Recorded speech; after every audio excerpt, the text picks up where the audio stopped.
Hello, my name is Simone.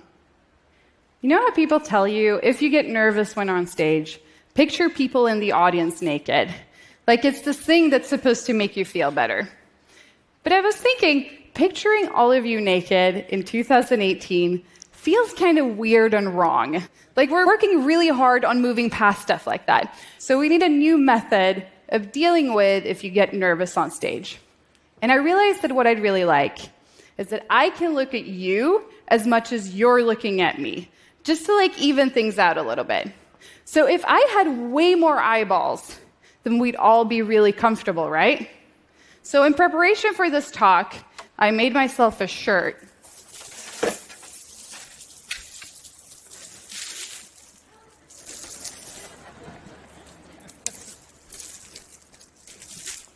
It's googly eyes. It took me 14 hours and 227 googly eyes to make this shirt. And being able to look at you as much as you're looking at me is actually only half of the reason I made this. The other half is being able to do this. So I do a lot of things like this. I see a problem and I invent some sort of solution to it. For example, brushing your teeth. It's this thing we all have to do. It's kind of boring and nobody really likes it.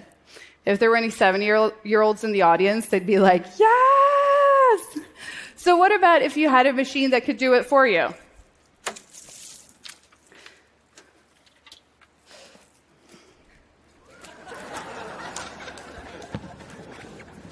I call it the toothbrush helmet.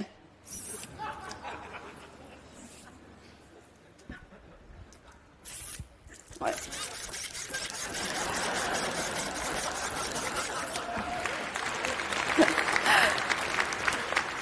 So my toothbrush helmet is recommended by 0 out of 10 dentists, and it definitely did not revolutionize the world of dentistry, but it did completely change my life.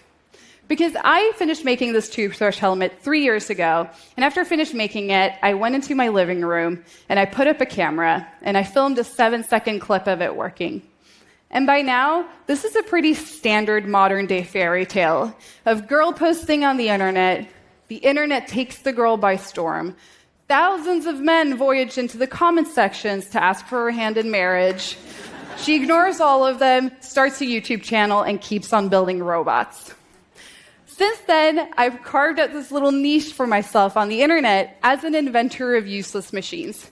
Because as we all know, the easiest way to be at the top of your field is to choose a very small field.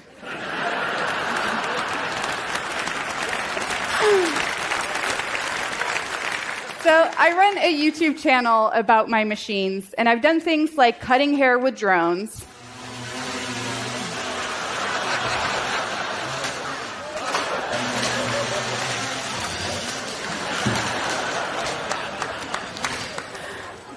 to a machine that helps me wake up in the morning,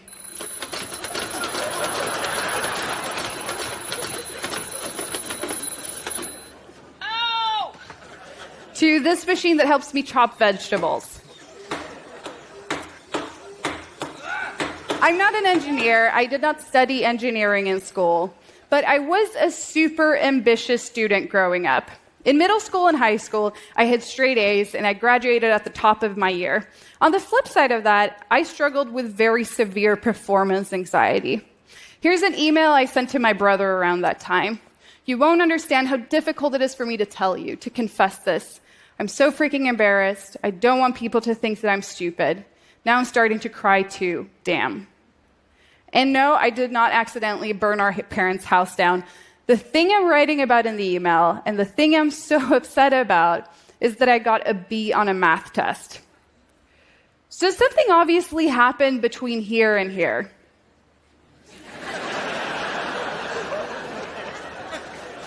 One of those things was puberty. Beautiful time indeed. But moreover, I got interested in building robots, and I wanted to teach myself about hardware.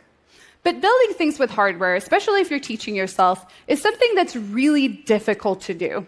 It has a high likelihood of failure, and moreover, it has a high likelihood of making you feel stupid. And that was my biggest fear at the time. So I came up with a setup that would guarantee success 100% of the time. With my setup, it would be nearly impossible to fail. And that was that instead of trying to succeed, I was going to try to build things that would fail. And even though I didn't realize it at the time, building stupid things was actually quite smart. Because as I kept on learning about hardware, for the first time in my life, I did not have to deal with my performance anxiety.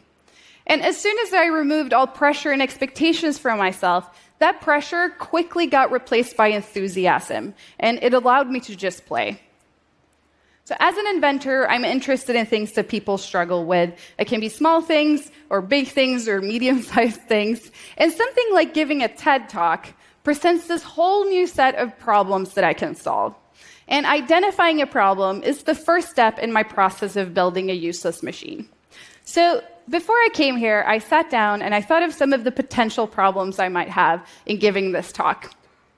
Forgetting what to say, that people won't laugh, that's you. Or even worse, that you'll laugh at the wrong things. That was an okay part to laugh at, thank you. Or that when I get nervous, my hands start shaking and I'm really self-conscious about it. Or that my fly has been open this entire time and all of you noticed, but I didn't. But it's close, so we're all good on that one. But one thing I'm actually really nervous about is my hands shaking. I remember when I was a kid, giving presentations in school, I would have my notes on a piece of paper, and I would put a notebook behind the paper so that people wouldn't be able to see the paper quivering. And I give a lot of talks. I know that about half of you in the audience are probably like, building useless machines is really fun, but how is this in any way or form a business? And giving talks is a part of it. And the arrangers always put out a glass of water for you on stage so you have something to drink if you get thirsty. And I always so badly want to drink that water, but I don't dare to pick the glass up because then people might be able to see that my hands are shaking. So what about a machine that hands you a glass of water? Sold to the nervous girl in the googly eye shirt. Actually, I need to take this off because I have a thing.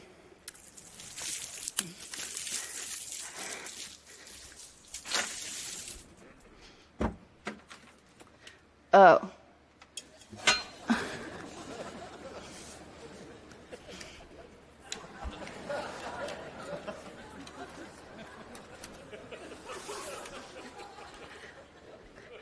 I still don't know what to call this, but I think some sort of like head orbit device, because it rotates this platform around you, and you can put anything on it. You can have like a camera, and you can get photos of your entire head.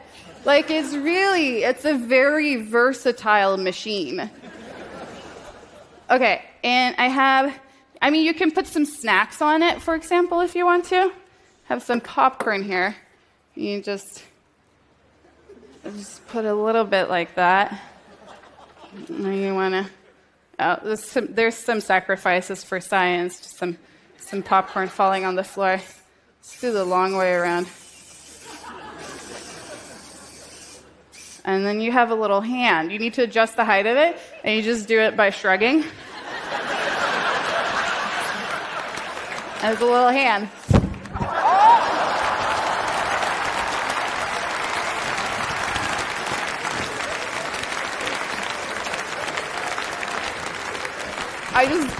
I just bumped my mic off, but I think we're all good. Okay. Also, I need to chew this popcorn, so if you guys could just clap your hands a little bit more.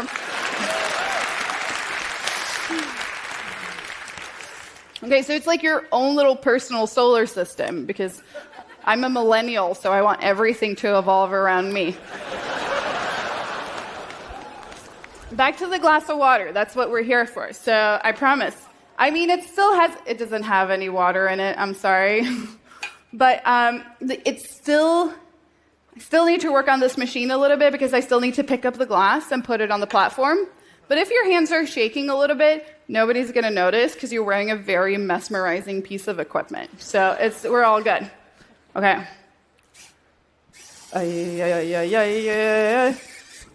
Oh no, get stuck.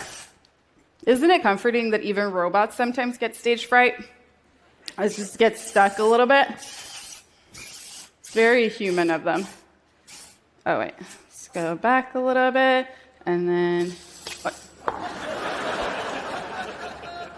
Isn't it a beautiful time to be alive?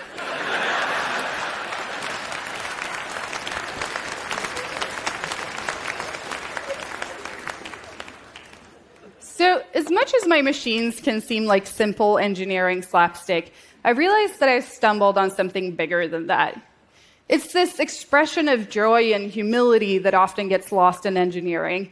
And for me, it was a way to learn about hardware without having my performance anxiety get in the way. And I often get asked if I think I'm ever going to build something useful. And maybe someday I will. But the way I see it, I already have, because I've built myself this job. And it's something that I could never have planned for, or that I could...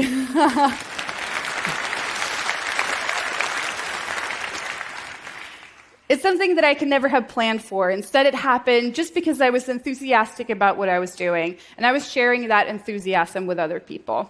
To me, there's a true beauty of making useless things, because it's this acknowledgement that you don't always know what the best answer is. And it turns off that voice in your head that tells you that you know exactly how the world works. And maybe a toothbrush helmet isn't the answer, but at least you're asking the question. Thank you.